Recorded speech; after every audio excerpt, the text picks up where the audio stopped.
Hello, I'm Verde Augusto, and this is the Schumann Resonance Harmonics channel on Facebook and on YouTube.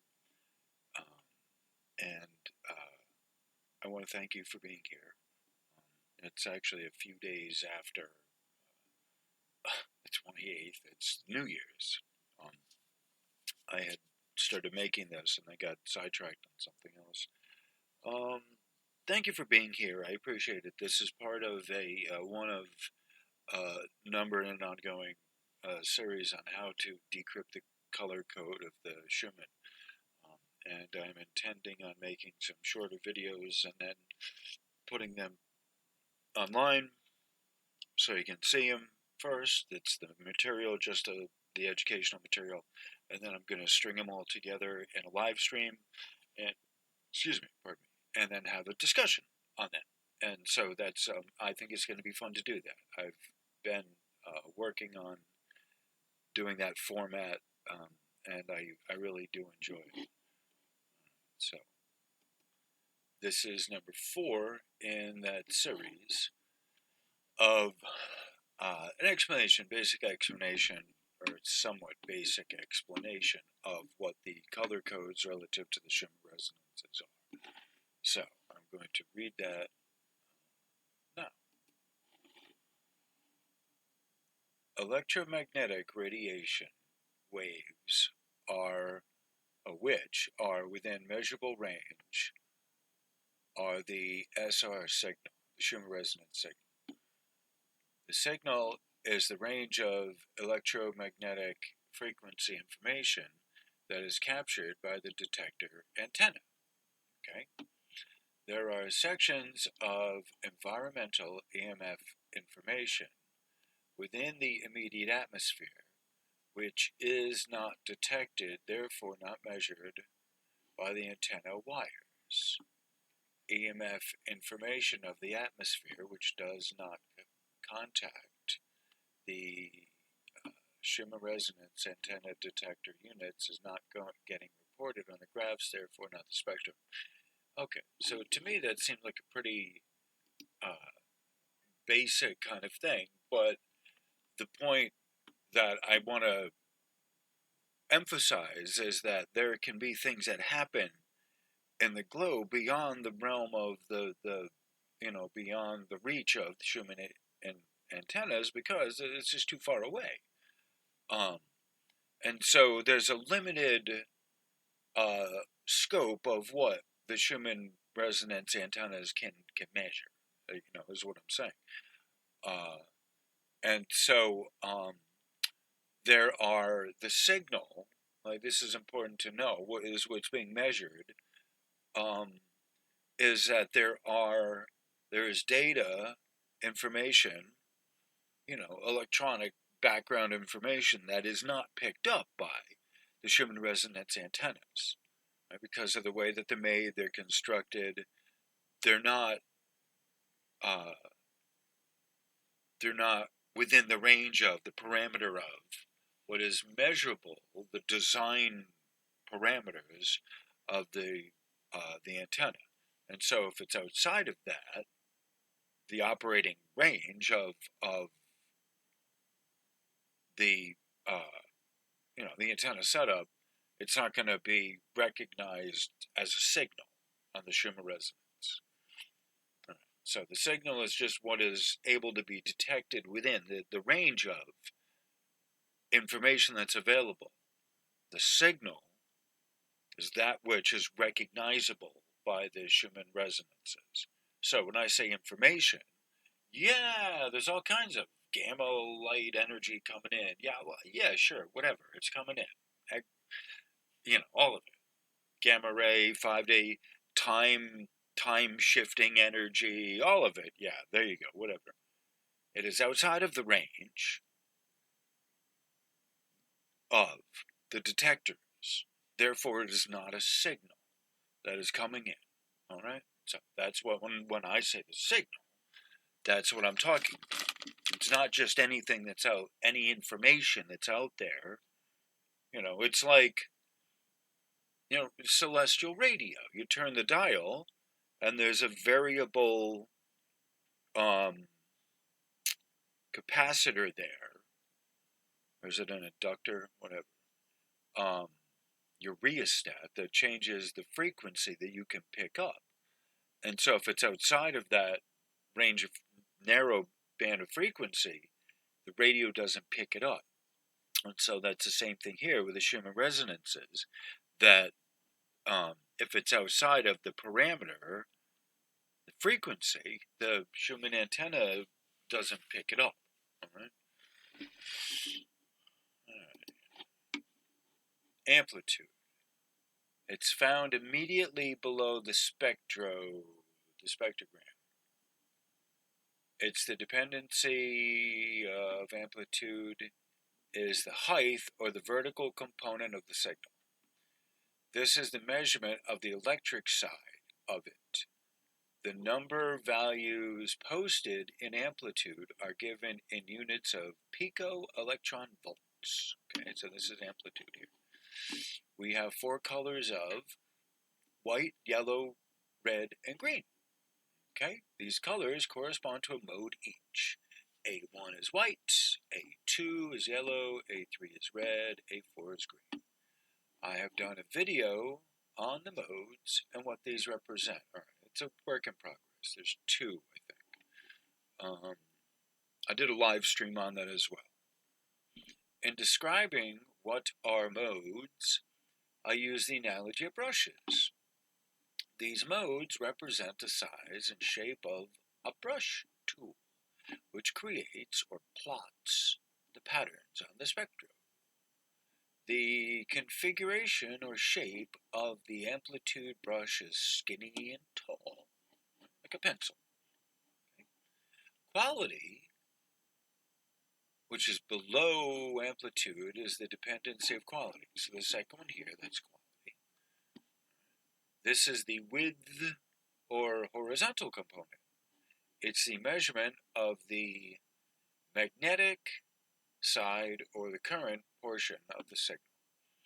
Magnetic waves propagate as if they were hugging the ground.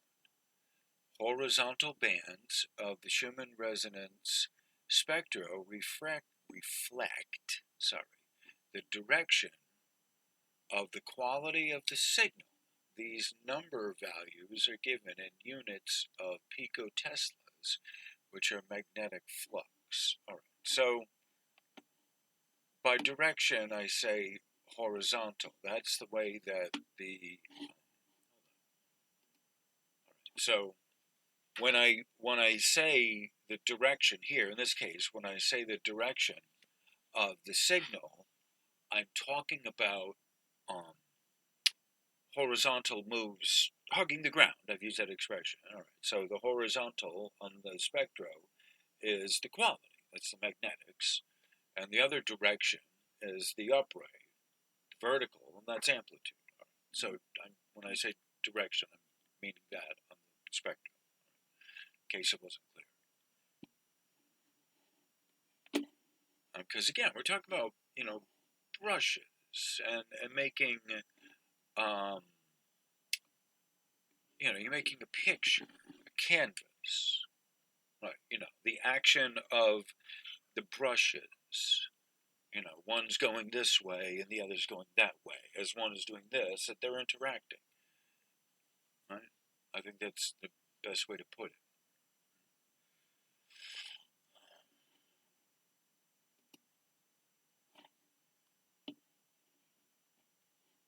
All right. The direction. All right. So the horizontal bands of the Schumann resonance spectrogram reflect the direction of the quality of the signal. And that's basically coming at you. It's heart to heart, if you will. Quality is picotesla, which is magnetic flux. The same four colors are used in the modes of quality.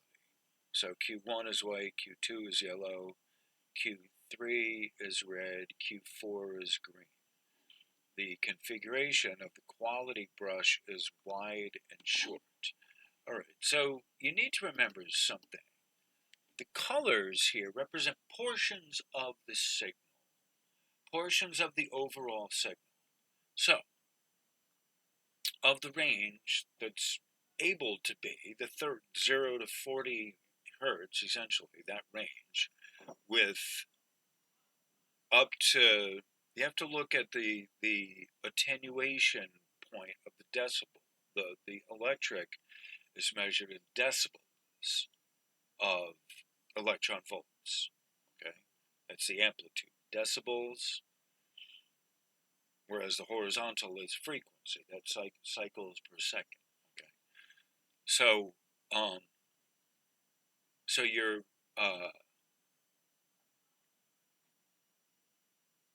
what was I going to say? I lost my train of thought. Right. Okay. So the decibel. This is the decibel rating of it. Okay. So it's a power rating. So this is parts of the signal that go into making it that high.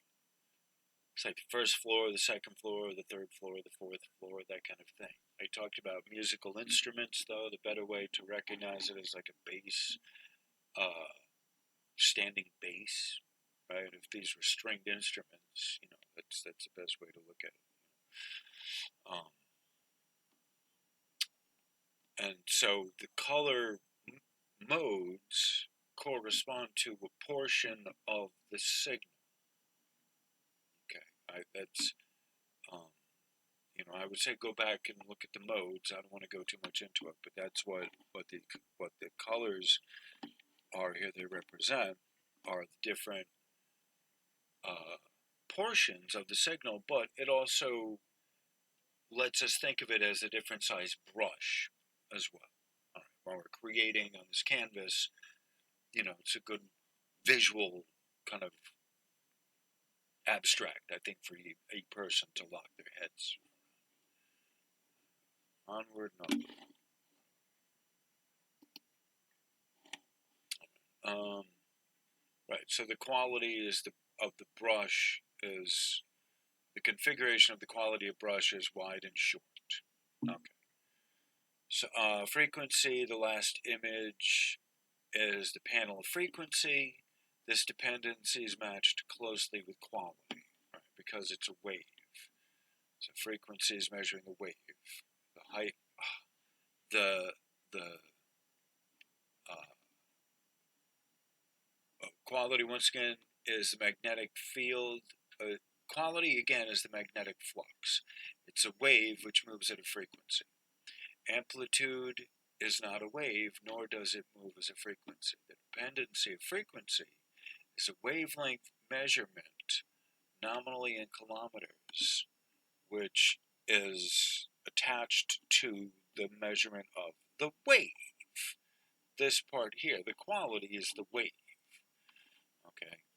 Frequency is the electric monopole antenna. What they call it a Marconi antenna, the monopole.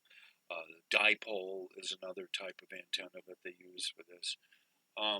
It depends on the frequency that they're looking to get as to where the antenna is tuned. Okay. All right. So that ends this section on part 4, which is the signal, explaining of the signal. The next one that's up is color theory. And that is a little bit more of how we're coming up with these various colors of the orange and whatever that's in there as well. All right, so thank you all for being here. I appreciate everyone's love and your comment and your supports. And if you're making your way through this series, I will see you in the next one. And if you're not, you have seen and heard enough, thank you for being here at any rate, and have a great day, nonetheless. Anyway, all right, thank you all, and see you in number 5, I think, which is the color theory. All righty, thank you. Bye. Nice.